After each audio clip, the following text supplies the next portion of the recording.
Good evening, it's the Tony and Tim show. We're back, and this episode is brought to you by Rainforest Coffee UG, who are the best packers of coffee, freshly grounded coffee, team that we enjoyed thoroughly this morning. Yep. I'm Tony. And I'm Tim.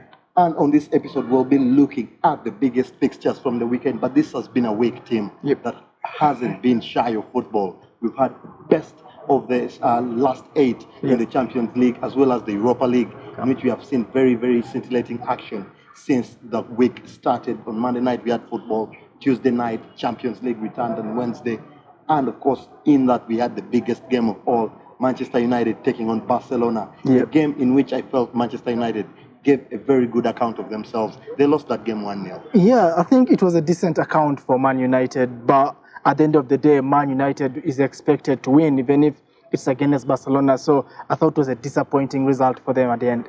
And around the grounds, we saw another surprising result, with Ajax drawing 1-1 at home against Juventus in a game where Ronaldo got a very brilliant goal, but they were unable to get all 3 points. Yeah, I think that was a disappointing game for Juve. They expect to win. We expect them to be the team that go through in that fixture. But on the earlier day, we had seen Liverpool cruise past Porto, winning there 2-0. And then the other game, surprisingly, Tottenham beating Man City 1-0. I thought it wasn't a surprise because I think both English teams can give a decent account of themselves. And I think Man City might make a good comeback in their home. But Kane got off in that game, could be out for the rest of the season. But I think they were good fixtures, and we can't wait for the second leg. Very, very brilliant all round. And of course, in the Europa League, the only 2 English representatives, Arsenal and Chelsea, got off to winning starts in the first leg. Of course, Chelsea leaving it late through an Alonso goal there, and Arsenal getting a 2-0 win against Napoli, which was a decent showing for them. They might have had more in that particular game, a lot of chances that they missed. But Napoli, of course, is not a runover, and we'll see next week. We turn our attention to the weekend's big game happening at Anfield. Liverpool will be taking on Chelsea, a team that surprisingly, team currently third after the fixtures of last weekend. I mean, Tony, it's so surprising, but these games in hand always don't give us the bigger picture. And Chelsea was 6th position, I think, a week or so ago. And now they are third. It's surprising. And the other shocking statistic, Tony, is they have not lost at Anfield in 7 years. I mean, Chelsea is just giving us surprises everywhere. But this will be a huge test. I think they've been going to Anfield and getting a Liverpool side that is not very strong. This Liverpool side fighting for a trophy might be so strong for them. It's very, very interesting. This is particularly a big game for these teams. They've both played 33 games, one more than their rivals. Around them, of course, Liverpool currently topping the table on 82 points in first place, 2 ahead of Manchester City, who have a game in hand, and Chelsea also in 66 points, but with a game ahead of their rivals in Arsenal, Manchester United, and Spurs. So it will be very interesting to see how they get into this particular game, with some games that will be played before them. But when we look at this fixture, like you said, Chelsea have not lost a single game at Anfield in 7 years. That's big. But Liverpool have a decent home record, in which they equaled City's record, and now 37 unbeaten games at home. Does it make for a draw already? It's an astonishing record, Tony. You cannot be unbeaten in 37 games. No, that's unheard of. In the Premier League alone. In the Premier League. And I think, looking at this fixture, Liverpool could be saying we are breaking this record, because I see them bossing Chelsea in all statistics come this game. But we all remember the slip of Gerrard 5 years ago, and that will play a lot in the fans of the Liverpool side, knowing that they continue to chase for the side. Any mistake from them, maybe the ghost of 2014 might come back. So it's a game they need to see off in the earlier minutes and avoid that tension creeping in. Liverpool had a game on Tuesday night where they played Porto and won 2-0. They've had 5 days rest. Chelsea played on Monday night. Played on Thursday night away from home. And now find themselves playing on Sunday evening, still away from home. Does the fatigue creep in for this Chelsea? It does, Tony, because if you look... they have the depth in the squad to cope with? I don't think so.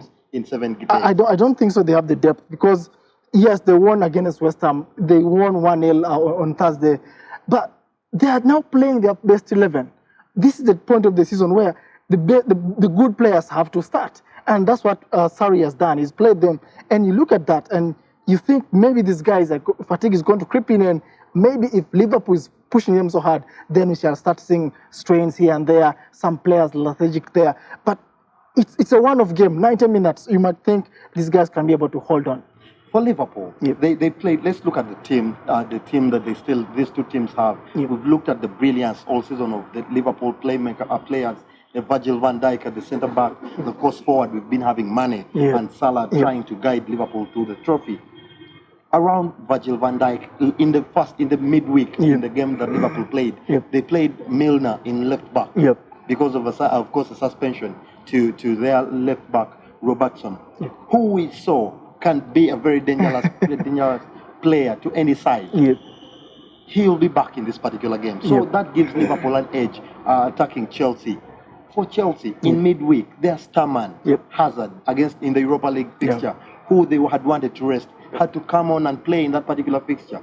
So it shows you that there might be some fatigue. I believe that Chelsea have those 3 games. It's not an easy thing to cope with, especially that the West Ham side gave a good account of themselves, even though Chelsea won 2-0. In this particular game, I believe Liverpool will be coming in with an upper hand.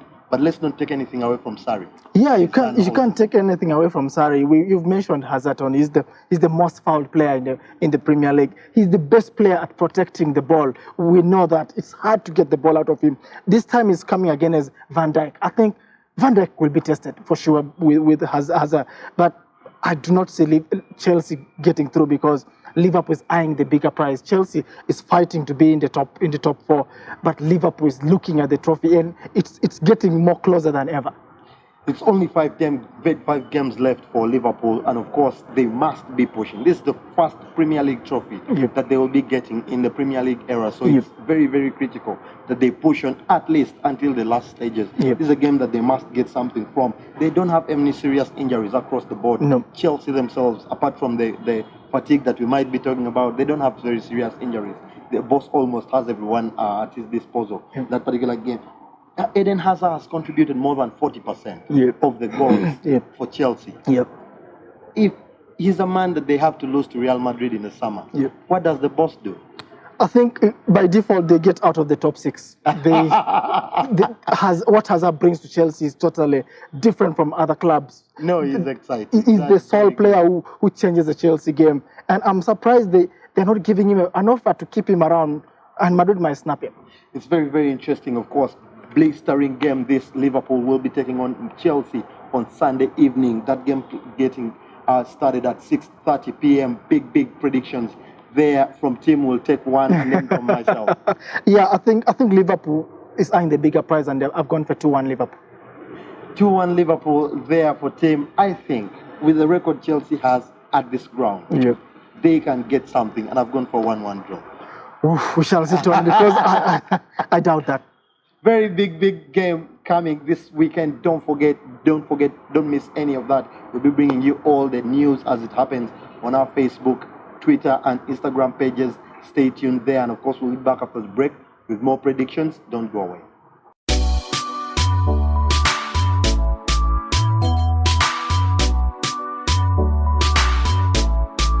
And